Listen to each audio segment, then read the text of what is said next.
சர்வசக்தி 42 blade 6 speed cutting with single speed ரொட்டாவேட்டருங்க.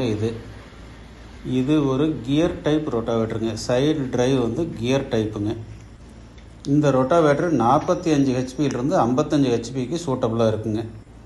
இந்த ரொட்டாவேட்டரில் side gear வந்து EN353 அப்படிங்கிற கிரேடில் கொடுத்துருக்குறோங்க. இது அருமையான கியர் பேருங்க. லாங் லைஃப் வருங்க. நாங்கள் கொடுத்தது 5000 மணி நேரம் தாண்டி ஓடிட்டுருக்குதுங்க.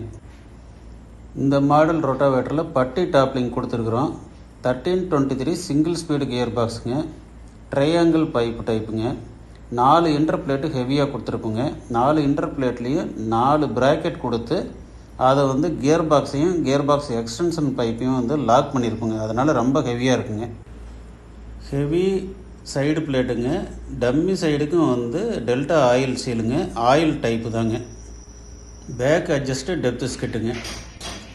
இந்த டாப் ஆங்கிளில் பார்த்தீங்கன்னா அந்த கியர் பாக்ஸும் எக்ஸ்டென்ஷன் பைப்பும் வந்து ஃப்ரேம் கூட 4 கிளாம்ப் போட்டு லாக் பண்ணி சைடு பிளேட்டோட ஃபிக்ஸ் பண்ணியிருக்கிறது தெரியுங்க. இது வந்து ரொம்ப ஹெவியாக இருக்கும். ஃப்ரேமை ட்விஸ்ட் ஆக விடாதுங்க. கடைசியில் ஓட்டும் போதும் வந்து பாடி கிராக் விடாதுங்க. ஹெவி பேக் டோருங்க. இது 4 ஸ்ப்ரிங் மாடலுங்க. இது சேத்துல வந்து பின்னாடி மண் தள்ளும் போது அந்த 4 ஸ்ப்ரிங் நல்லா சப்போர்ட் பண்ணுங்க. ஹெவியான 4 ஸ்ப்ரிங் கொடுத்துருக்குறேங்க. எல்லாமே நல்ல கிரேடு மெட்டீரியலுங்க. பேக் டோர் நல்லா ஹெவியாக இருக்குங்க. நல்ல திக்னஸான பிளேட் கொடுத்துருக்குறோம். மண் தள்ளும் போது வளையாதுங்க. டெல்டா ஆயில் சீல் மாடலுங்க. ஹெவியான டஸ்ட்டு கப்புங்க.